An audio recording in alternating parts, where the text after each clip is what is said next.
Boxing, it's your man Sleep. I'm Coltrane, #1 boxing show on the dial. We ready to get this thing popping like overwritten vodka, baby. Box score, Tito Trinidad versus Roy Jones Jr., which took place in Madison Square Garden in New York City.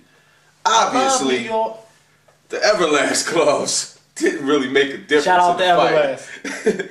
Because I was wrong in that fight. Well, I hate to say this, Sleep, but get those Everlast glasses. So we'll take our checks in the mail, Everlast. But every major boxing media outlet, person, place, thing, I never seen anything like it. Everybody picked Roy Jones Jr. Except for my man Sleep here. Well, I take his lumps like a man. Yeah, I take my lumps. You know, I keep it real, 100% real with you guys. You know, the fight. This is the first round. I knew the fight was over. Basically, even though I had Tito winning the first 3 rounds, when Tito came out in that first round, and he just looked so slow, and I was sitting there talking. I was talking to Big Mike. Was like, yo, he's about to get counted, man. And he won the first 3 rounds. But what happened was when he started pushing Roy to the corner, he was just reluctant. Yep, he was just reluctant. He didn't. In order to beat Roy, you got to get in here and you gotta rough him, man. He was totally smaller than this man. Yeah, the weight definitely played a factor into it. I picked Roy Jones to win. I thought he would win it in 6 or 7 rounds, so that didn't happen. But I still think Roy probably could have knocked him out. I believe Roy carried Trinidad in this fight, a la Mayweather and Ricky Hatton. Yeah. I think Trinidad, he did try to follow him around and Sleep anointed to. But the thing he was reluctant was to let his hands go, and that's because after the second, third round of the fight, he was feeling them lead rights. He was feeling the heat from Roy Jones. That's why he was reluctant to let his hands go. He was afraid of getting counterpunched. In the first round, he wasn't really like it seemed like the rage is going from Tito. Like I mean, number one, he's a smaller man. Like he didn't attempt the muscle. He's a welterweight. People forget. He's a welterweight. Naturally, he's really a welterweight. He didn't attempt the muscle or crowd Roy. Like that's where I was a little befuddled with because I got caught up in the old tapes. I was watching the Vargas Trinidad. I was watching the Vargas Tito. So I was like, I'm seeing the Tito.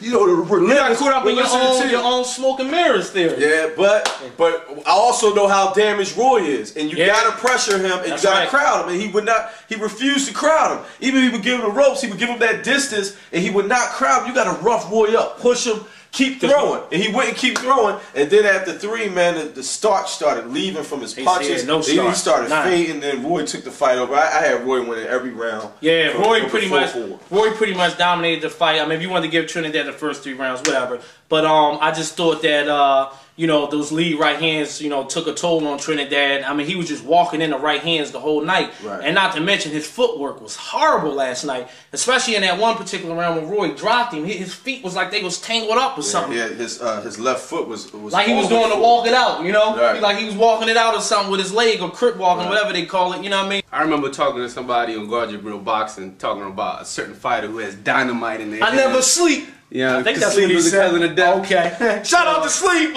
So somebody told me Tito was gonna have dynamite in their hands. And they look like firecrackers to me.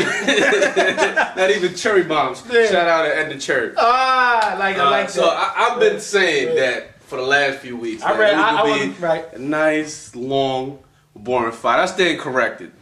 You thought it was boring? No, I didn't think it was boring. That was my prognosis. Right. So to me, like Roy carried, like y'all was saying, Roy carried Tito. Right. Those 2 knockdowns made it. I don't know if it was worth $50. You know, actually, when they started to do the national honors, I was actually getting excited a little bit. I started to get excited. I said, okay, you know what, this might be something. But then when I saw Tito come out and he was like, yo, what did I tell you the first round? I was like, why is he so slow? I said to myself, I was like, oh man. And you know what? Roy looked good, but Roy looked good against Tito. Right. And I did see some of Roy's old tricks, you know, his movement and the showmanship in the ring. But he looked good against Tito, and Tito was very slow. It seemed like he was hitting him pretty hard, but he was extremely slow. He didn't seem like he was boxing that much. He wasn't getting a lot of movement or head movement, so he was just getting tagged by Roy's right. I thought the fight was a great effort. I thought Tito put up a great effort. I thought Roy put up a great effort. But the one thing I gotta say is that the old Roy would have finished Tito a long time ago. Right. He was too big, too strong, and too fast. Right. But the thing of it is why did that fight even happen? Were you asking for Roy and Tito to happen? No, I wasn't too mad about it because that particular fight didn't disrupt anything that's going on in the light heavyweight division. You know, if all of a sudden Kawasaki, Bernard falls out and he jumps in, then it's an issue. But I'm a fan of both of those guys, so I was happy to see him back. I wasn't too happy to see the way Tito looked in the fight. So it's like kind of scars your image, like when Mike came back with the Wizards. But you know, it didn't bother me that much.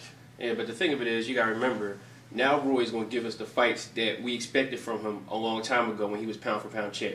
Trinidad, he's a great fighter. He's going to be in the Hall of Fame. I just think that you can't keep taking 2 years off from this sport and coming back and, you know, fighting guys. You know, despite Roy Jones being faded, he has been fighting. He's been fighting the last 2 years. You know, and once again, Trinidad, man, you know, he fought at 160. You know, he walked through Joppy. You know, he beat Vargas at 54. But when he beat a astute Hall of Fame prototype of 60-pound fighter, you know, he lost. He lost to Bernard Hopkins. He lost to Trinidad, who both are astute boxers. And I even said this. I said a faded Roy Jones will give Trinidad problems. That's because Trinidad has his problem with speed and he has problem with boxing. But let's speak realistically. This is nowhere near the Trinidad. Yeah, Bernard Hopkins for it. No, and I agree with you. Trinidad is faded tremendously, and I think one of the issues is I don't know if his dedication is 100% there. You know, he doesn't show that urgency or that fire that he once possessed. And that's them lay. Can't, you know what I mean? Right, I know. Like his style of box, he's not like, even if he was like Sugar Ray Leonard, he took layoffs, but you know, Sugar Ray Leonard was a phenom. He was a freak of nature, blessed with boxing and build. Not saying Trinidad wasn't, but Trinidad has one style. There's no secret. He has a stalk style, and a lot of his punches a lot of his fight game is a power game. You know, he doesn't have a finesse game. He has a power and a strength game, and you can't keep taking 2 and 3 years off and coming back thinking you're gonna dominate. What happened Saturday night going to continue to happen. And a lot of people say the last thing a fighter loses is his pop and his punch. But the thing we got to remember is Tito keeps going up in weight. He keeps going up, and I think man. that's because the dedication is that's not a good there point there. That's for him to get down to a reasonable weight. Now, I know I said some things, but I did not expect Tito to come in so slow and methodical. And yeah, he was a lot slower than I thought. And that may have to do with the 170 or whatever he came in, because you know Roy let him slide in. He came in, barely made the weight. You know, which is a joke for the lighter man moving up, and the heavier man came in weighing underneath the limit. Tito at this point, even if he moves down, I just think Tito is a faded fighter at this point because of the layoffs, because of I don't think he has the dedication to get down to where he needs to be to compete, which is I think 154. Because at 160, I don't think he's strong enough as well. I agree with you, but I do think it's one fight for him at 160 that would be the ideal fight for him. That's Edison Miranda, and the reason why I say so is because Edison has proven he has a suspect chin. Edison, like Trinidad, pretty much has one style, that's just letting his hands go. And if Edison continue to build his stock back up at 60, even though he's fighting at 68 now, I still think that's a fight Trinidad could, you know, potentially win. But I don't know if he has that drawing power like that to make that a big-time fight. No, he does. But Coach, this is the issue. Is Tito's lack of speed a result of the weight or the result of age and reflex? I think all the above. He's not going to beat Miranda. He's not going to beat Miranda because Miranda's going to. You might be right. He's slow. Miranda's going to counter him, and Tito's there. Yeah, he's like a younger Trinidad. Not saying he's as good as Trinidad, but his first step is way quicker than Trinidad. So that could be a disaster for Trinidad. Especially he would have to come down and wait. So you might be right. So Trinidad. So you think he should hang him up, hang the gloves up, and call it a career? I think he should hang him up simply because, like I said earlier, He's not showing a dedication to get down to a weight where he could properly fight at. And then his reflexes and he looked extremely, extremely slow.